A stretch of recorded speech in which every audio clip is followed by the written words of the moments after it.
Hail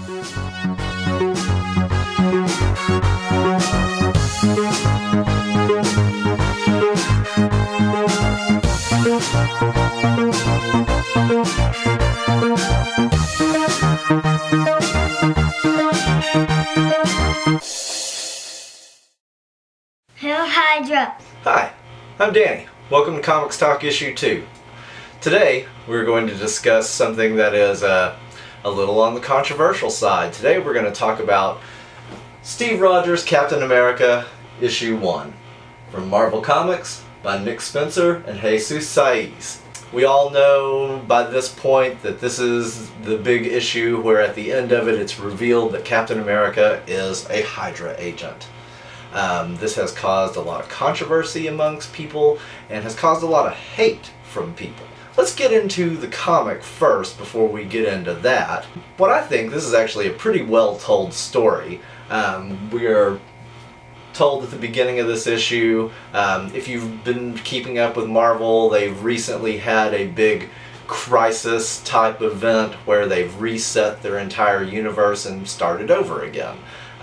This is something that gets done a whole lot. DC hits the reset switch like every 5 minutes. So this should be nothing new to comic book fans. Comic book stories that are not the status quo is something that should not be new to comic book fans. In the beginning of this issue, in the setup blurb, we are told that Captain America had been powered down, he had been turned into an old man, and through the will of a sentient cosmic cube, he is made whole again. Okay, so that should be a flag for everyone starting right off. Cosmic cube. We all know what the cosmic cube is. If you don't know what the cosmic cube is, it's been around in Marvel Comics for a long time. It's what the Tesseract is based off of in the Marvel Cinematic Universe. But the difference is, one of the things that it does in regular Marvel Comics is it can affect reality. Now, we're given a pretty basic Captain America story. Cap is trying to stop Baron Zemo. The really interesting things about this book are the flashbacks to Steve's past. As we see his mother struggling to bring him up as a child, her meeting a woman. This woman takes a specific interest in her and her son. But one of the things that I think is a really big thing here is that we can see that there is an intelligence at work. This woman, she knows who Steve is going to be.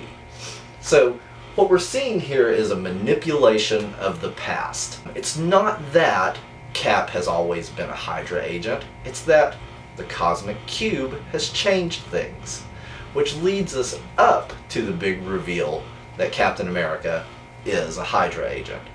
Like I said, it's a pretty well told story. It has a lot of good action, it moves fast, gets us to that big point at the end where we all have the shocking reveal. What I really want to address here, we shouldn't all be freaking out about this. The hate, the vim, the venom that I've seen spit out about this comic book, I really find to be very embarrassing for comic book fans. Mostly on the fact that I see this coming from people who talk so much about being huge Captain America fans. If you're such a huge Captain America fan, why would you act like a Hydra agent? Death threats, hate being spilled out on the internet, these aren't things that Captain America stands for. Captain America stands for the good in all of us. He is an example for all of us. So, in a world where our Steve Rodgers is a Hydra agent, isn't it up to whoever can pick up the shield to pick the shield up and to be Captain America? And I'm not just talking about good old Sam Wilson, who is currently Captain America. He's the one who's running around with the old shield, and he still stands for the same beliefs that Steve Rodgers stood for. These are things that we can't lose sight of. And we also can't lose sight of the fact that in place of Steve Rodgers, there's always you, and there's always me, and there's always all of us. And as a community, we need to give people like Nick Spencer a chance. Let him tell his story. And seeing as how all of us who are big fans of Captain America, we need to stop and realize that spreading hate is not one of the things that Captain America would want us to do. This is an opportunity for all of us to come together as a community, as comic book fans, and show the world that we aren't a hateful group. It's not like this is the first time that comics have ever challenged the status quo of a character.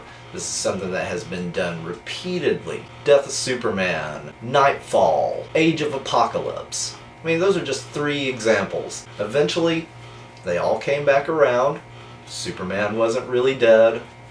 Batman was able to walk and become Batman again. And the entire Age of Apocalypse universe went back to being the regular Marvel universe again.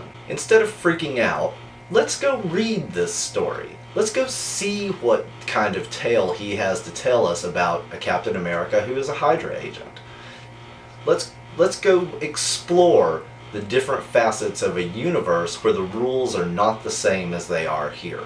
I think that if we all could just take a minute, look at what's being done instead of having knee-jerk reactions to comic book stories, then we could probably all get along a little better in this crazy climate that we are in at the moment. I would like to point out that these 2 gentlemen, they worked hard to get to where they were able to write these comics. They are fulfilling their own dreams, and I just think we all need to give them a chance instead of, doing hateful things and pointing out their faults and flaws. Personally, I rather enjoyed the comic. I thought it was a fresh take on things. It was something different than my stock standard Captain America fights the Red Skull, fights Baron Zemo stories that you generally get. It's nice to see writers who want to take a chance. And in the new Marvel Universe, that's all they're doing, is taking a chance. Let's all band together as fans and stop spreading hate, and let's support our fellow community members. Let's give them a chance to tell their stories. I know for sure I will be reading Captain America issue 2. I'm going to follow this out to the end, and whenever it comes to its conclusion, I'm going to do another show on the entire series, and we'll revisit this again. Until then, let's all be a little more like Captain America ourselves. Let's do what's right, and let's stand behind our community members. So before I go, I'd like to leave you with some of Cap's words. Doesn't matter what the press says. Doesn't matter what the politicians or the mob say. Doesn't matter if the whole country decides that something wrong is something right. This nation was founded on one principle above all else: the requirement that we stand up for what we believe, no matter the odds or the consequences.